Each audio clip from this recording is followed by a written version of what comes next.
Autre poème à Monsieur Félix Guillemardet sur sa maladie. 1837.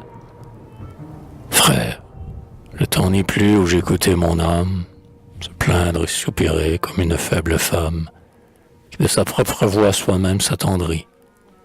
Par des chants de deuil ma lyre intérieure allait multipliant comme un écho qui pleure les angoisses de seul esprit. Dans l'être universel, au lieu de me répandre, pour tout sentir en lui, tout souffrir, tout comprendre, je resserrais en moi l'univers amoindri. Dans l'égoïsme étroit d'une fausse pensée, la douleur, en moi seul, par l'orgueil condensé, ne jetait à Dieu que mon cri. Ma personnalité remplissait la nature.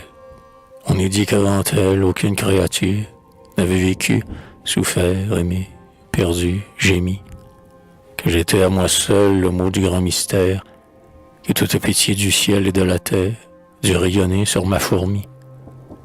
Pardonnez-moi, mon Dieu, tout homme ainsi commence. Le retentissement universel, immense, ne fait vibrer d'abord que ce qui sent en lui. Tout son être souffrant l'impression profonde, en sa neuve énergie absorbant lui le monde et lui cache les mots d'autrui. Comme Pygmalion contemplait sa statue, et promenant sa main sous sa mamelle nue, pour savoir si ce marbre enferme un cœur humain. L'humanité pour lui n'est qu'un bloc sympathique, qui, comme la Vénus du statuaire antique, n'est palpite que sous sa main. Ô honte, ô repentir! Quoi? Cet être éphémère, qui gémit en sortant du ventre de sa mère, croirait tout étouffé sous le bruit d'un seul cœur? Hâtons-nous d'expier cette erreur d'un insecte, et, pour que Dieu l'écoute et l'ange le respecte, perdons nos voix dans le grand cœur. Jeune, j'ai partagé le délire et la faute. J'ai crié ma misère, hélas, à voix trop haute. Mon âme s'est brisée avec son propre cri.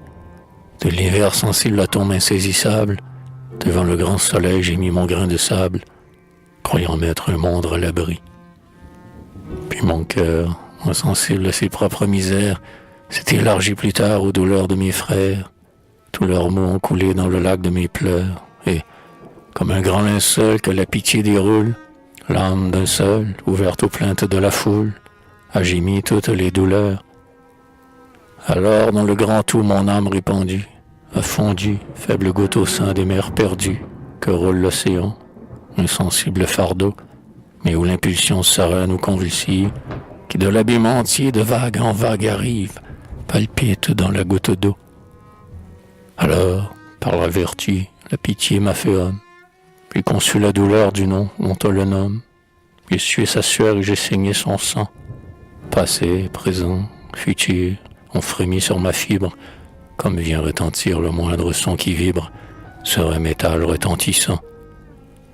Alors j'ai bien compris par quel divin mystère un seul cœur incarnait tous les maux de la terre, et comment, d'une croix jusqu'à l'éternité, du cri du Golgotha la tristesse infinie avait pu contenir seul assez d'agonie pour exprimer l'humanité.